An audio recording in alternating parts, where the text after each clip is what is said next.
Hi hello সবাইকে। তো চলে এসেছি লাবণী নতুন আবার একটা রেসিপি নিয়ে। তো আজকের রেসিপিটা হচ্ছে ছোলার ডাল।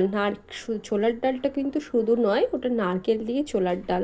তো একটু নারকেল, একটু আলু সবটাই অ্যাড করে কিন্তু ছোলার ডাল বানাচ্ছিল আমার শাশুড়ি মা। তো প্রথমেই দেখো নারকেলটাকে ছোট ছোট করে কেটে নেওয়া হয়েছে। কেটে এবারে কড়াইতে তেল দিয়ে তেলটা গরম হলে কিন্তু নারকেলটা অ্যাড করে দেবে। তো নারকেলটা দিয়ে দিচ্ছে।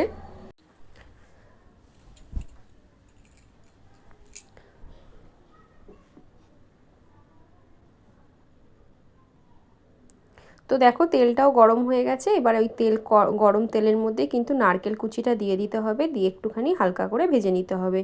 তো ভাজার সময় অবশ্যই একটু নুন অ্যাড করে দিতে হবে। তো নুনটা দিয়ে একটু ভেজে তারপরে কিন্তু নারকেলটা তুলে রাখতে হবে। আর একদিকে ছোলার ডালটা কিন্তু সেদ্ধ করে নেওয়া হয়েছে।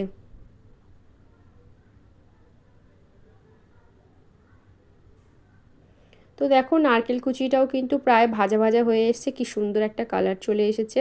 তো এবার নারকেল কুচিটাকে তুলে রাখতে হবে আলাদা একটা পাত্রে।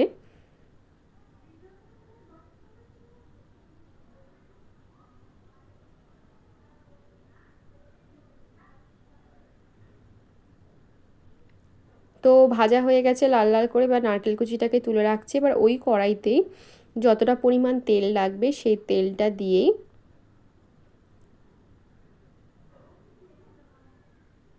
গরম কড়াইয়ের মধ্যেই তারপরে কিন্তু এই তেলটা গরম হয়ে গেলে ওর মধ্যে একটু শুকনো লঙ্কা কেটে আর একটা তেজপাতা আর একটুখানি ফোড়ন দিয়ে কিন্তু একটু নাড়াচাড়া করে নিতে হবে। তো তারপরে ছোট ছোট করে যে আলুগুলো কেটে রাখা হয়েছিল সেই আলুগুলোকেও দিয়ে একটু হালকা করে ভেজে নিতে হবে। আলুগুলো একটু হালকা ভাজা হয়ে গেলেই তারপরে কিন্তু ডালটা দিয়ে দিতে হবে। তো নারকেল দিয়ে একটু আলু দিয়ে ছোলার ডাল খেতে কিন্তু দারুণ লাগে। তোমরাও চাইলে এইভাবে করে ফেলতে পারো রাতের মেনুতে। তো পরিমাণ মতো হলুদও অ্যাড করে দেওয়া হলো, হলুদের গুঁড়ো, অল্প পরিমাণ নুন।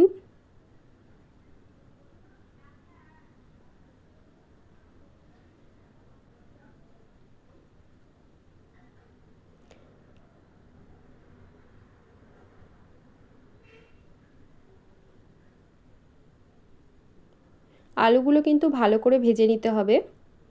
আলুগুলো ভাজা হয়ে গেছে, প্রায় হয়ে এসেছে।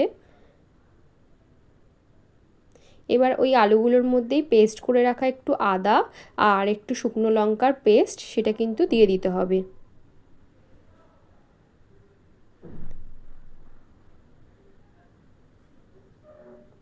আদা শুকনো লঙ্কার পেস্টটাকে দিয়ে অ্যাড করে দেওয়া হয়েছে, টমেটো কুচিটাও অ্যাড করে দেওয়া হচ্ছে। এবার কিন্তু ভালো করে নাড়াচাড়া করে নিতে হবে। পরিমাণ মতো আদা আর যে যেরকম ঝাল খাও সেরকম কিন্তু লঙ্কা অ্যাড করে দিতে পারো। আর টমেটো কুচিটাও দেওয়া হয়ে গেছে। এবার ভালো করে কিন্তু একটু নাড়াচাড়া করে নিতে হবে আলুটা মশলাগুলোকে। তো তারপরে এর মধ্যে পরিমাণ মতো দিয়ে দিতে হবে ধনিয়ার গুঁড়ো, জিরের গুঁড়ো।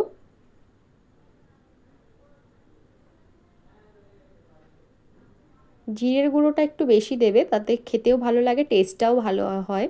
তো সেটাকে দিয়ে দেখো সব মশলা দেওয়া কমপ্লিট হয়ে গেছে। এবার বেশ একটুখানি মশলা থেকেও তেলটা ছেড়ে দেবে আর আলুটাও বেশ ভাজা ভাজা হয়ে যাবে। তারপরে এই যে ছোলার ডালটা যেটা কিন্তু সেদ্ধ করে রাখা হয়েছিল সেই ছোলার ডালটা কিন্তু ওর মধ্যে দিয়ে দিতে হবে। তো ছোলার ডালটা দিয়ে ওই বাকি জিনিসগুলোকে ভালো করে একসাথে করে একটু নাড়াচাড়া করে নিতে হবে।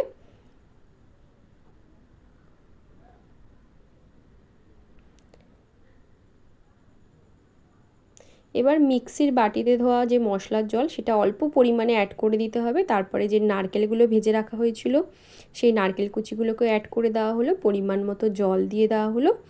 এইবার একটুখানি সামান্য পরিমাণে চিনি অ্যাড করে দিতে হবে। ছোলার ডাল তো নারকেল দিয়ে একটু মিষ্টি মিষ্টি ভালো লাগে খেতে, ঝাল মিষ্টি দুটোই থাকবে, খেতে কিন্তু টেস্ট লাগে।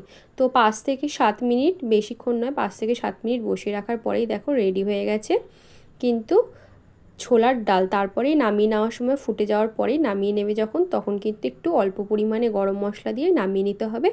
এবার গরম গরম ছোলার ডাল আর সাথে কিন্তু লুচি হলে ব্যাপারটা খুব ভালোই জমে যায়। তো তোমরাও চাইলে এরকম ভাবে বাড়িতে খুব সহজভাবেই করে নিতে পারো নারকেল দিয়ে ছোলার ডাল, খেতে কিন্তু দারুণ লাগে। দেখা হচ্ছে পরের একটা ভিডিওতে, টাটা।